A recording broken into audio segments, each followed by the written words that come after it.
YSRCP party కలిసి BJP party మీద పోరాటం చేసుంటే రాష్ట్ర పరిస్థితి ఎలా ఉండేది?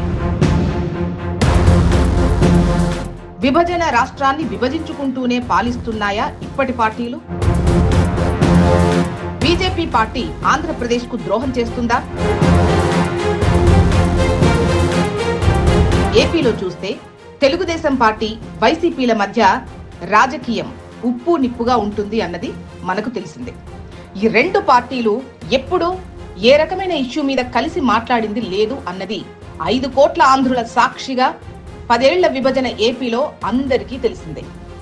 విభజన ఏపీకి ఇచ్చిన హామీల మీద బలమైన ఈ రెండు పార్టీలు ఒకే తాటి మీదకొచ్చి పోరాటం చేసుంటే రాష్ట్ర ప్రయోజనాలు నెరవేరేవి.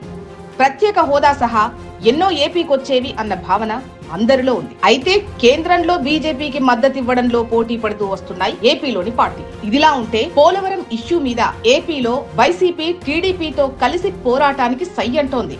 పోలవరం ప్రాజెక్టు ఎత్తును తగ్గించాలని కేంద్రం చూస్తోందని, దీనివల్ల బహుళార్థక సాధక ప్రాజెక్టు కాస్త ఒక బ్యారేజ్ గా మారుతుందని, 7.5 లక్షల ఎకరాలకు అందాల్సిన పోలవరం నీరు 3.5 లక్షలకే సరిపోతుందని లోక్సభలో వైసీపీ ఎంపీ మిథున్ రెడ్డి ఆందోళన వ్యక్తం చేశారు.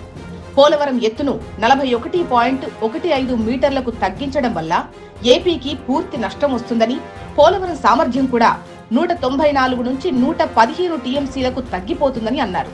ఇది ఏపీలోని రైతాంగానికి తీరని అన్యాయం చేసినట్లే అని మిథున్ రెడ్డి అన్నారు. 115 టీఎంసీలకు పోలవరాన్ని తగ్గించడాన్ని ఆంధ్రులెవరూ క్షమించరు అని వైసీపీ ఎంపీ స్పష్టం చేశారు. విభజన చట్టంలో ఏ విధంగా ఉందో అంతే స్థాయిలో పోలవరం నిర్మాణాన్ని కేంద్రం పూర్తి చేయాలని ఆయన డిమాండ్ చేశారు. ఇవన్నీ పక్కన పెడితే తెలుగుదేశం ఎంపీలతో కలిసి ఈ విషయంలో పోరాడతామని మిథున్ రెడ్డి ప్రకటించడం పట్ల చర్చ సాగుతోంది. కేంద్రంలో టీడీపీ అధికారం పంచుకుంటోంది. ఇప్పుడు ఆ పార్టీ కేంద్రంతో నేరుగా ఎలా పోరాటం చేస్తుంది అన్నది ప్రశ్నగా ముందుకొస్తోంది.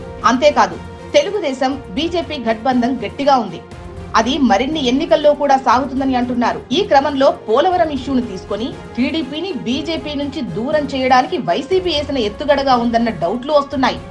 అయితే ఈసారి మాత్రం కేంద్రంతో బీజేపీతో విభేదించి టీడీపీ బయటకు రావడానికి ఏమాత్రం సిద్ధపడదు అంటున్నారు.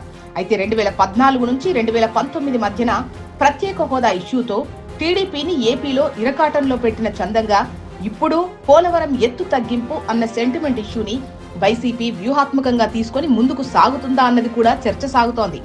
ఇదిలా ఉంటే 990 కోట్ల రూపాయలతో తిరిగి డయాఫ్రామ్ వాల్ నిర్మాణం ప్రారంభించి 2025 డిసెంబర్ కల్లా పూర్తి చేస్తామని, 2027 డిసెంబర్ నాటికి ప్రాజెక్టును పూర్తి చేస్తామని చెబుతోంది. ఇలా వైసీపీ టీడీపీల మధ్య పోలవరం ఇష్యూ పొలిటికల్ గా మారుతున్న వేళ ఏం జరుగుతుందన్నది చూడాల్సి ఉంది.